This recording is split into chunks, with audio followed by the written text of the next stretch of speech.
Welcome back to Brick by Brick. Today we're going to be going over some of the best LEGO Star Wars investments that are currently available.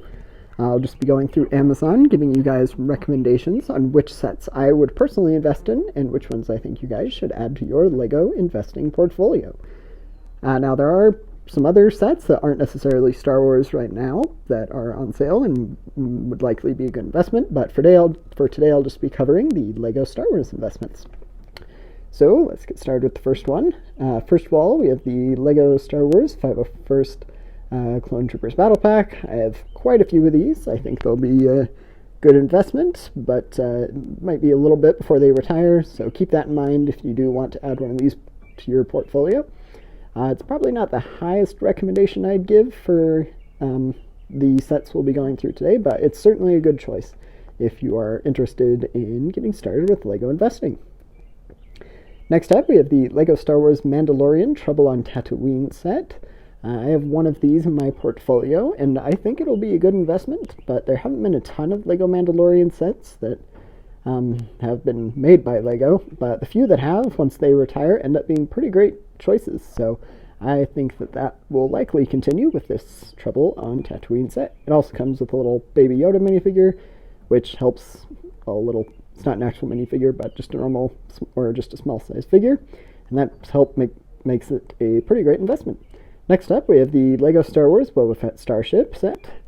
I actually don't have any of these in my portfolio, but I do think it's a great investment. I may get one later, but currently it's a pretty good deal on sale, and it comes with two minifigures, and it looks like the Han Solo and Carbonite figure, and I think it could be a really good choice. The other LEGO Boba Fett Starship kind of sets have done really well. The 20th anniversary set I have has been really great, one of my best investments, so I think that trend will likely continue with the other smaller version of Boba Fett Starship.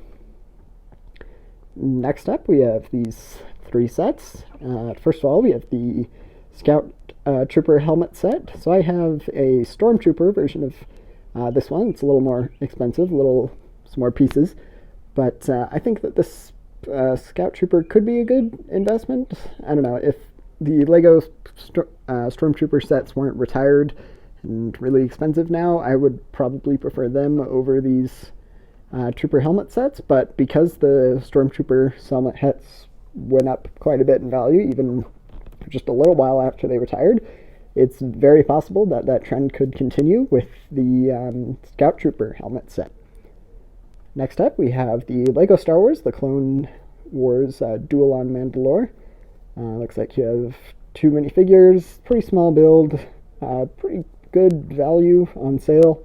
I don't have any of these in my portfolio, but I think they could be alright. It might be worth adding one or two of these to your portfolio if you're interested. Next up, I do have this one, the LEGO Star Wars AT-AT versus the Taunton Microfighters set thing, and it's a great Microfighter set. Comes with the two builds, and Microfighter sets do well, and LEGO Star Wars sets do well, so kind of best of both worlds. Next up, we have the Mandalorian Imperial Armored Marauder. I don't have this set in my portfolio, and I'm probably not going to add it. It's not the best LEGO investment in my personal opinion, but it could do well. I just don't have as much confidence in it being a good LEGO investment.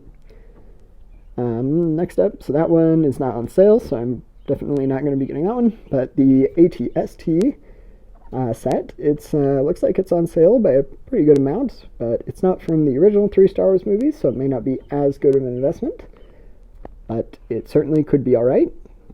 So this is a really old set, so it's gone up in value quite a bit, but I believe there's a newer version of Jabba's Palace out that if you're able to get that one on sale, it could be a pretty great investment, just because this older one has gotten so much more expensive. And next up, we have the LEGO Brickheadz Star Wars, the Mandalorian and the Child. So Brickheadz sets often do pretty well, and these are two very famous, great characters, so I think that will add to its value. And then, let's see here, just do a couple more here. So the LEGO Star Wars, this one, the Imperial probe droid. This one looks interesting, and I may buy one or two of these from my LEGO investing portfolio. It's a pretty famous, somewhat famous build and character, and I think it just looks really cool. Great use of the pieces, so I might add 1 or 2 of these to my investment portfolio. And then, finally, let's just go over these 2. So the LEGO Star Wars Millennium Falcon Microfighter set. I have 2 of these in my portfolio, and I think they'll be great investments. It's a really small set, so not too big of a deal if it doesn't end up doing well, but I could definitely see this doubling value fairly quickly after it retires, and yeah, excited to make another $10 or so off of each of those. Alrighty, well, this has been Brick by Brick. Don't forget to subscribe. Let me know if you have any comments about LEGO Star Wars sets that are retiring soon or that are on sale by a good margin, and I'd be happy to hear about those. Thanks!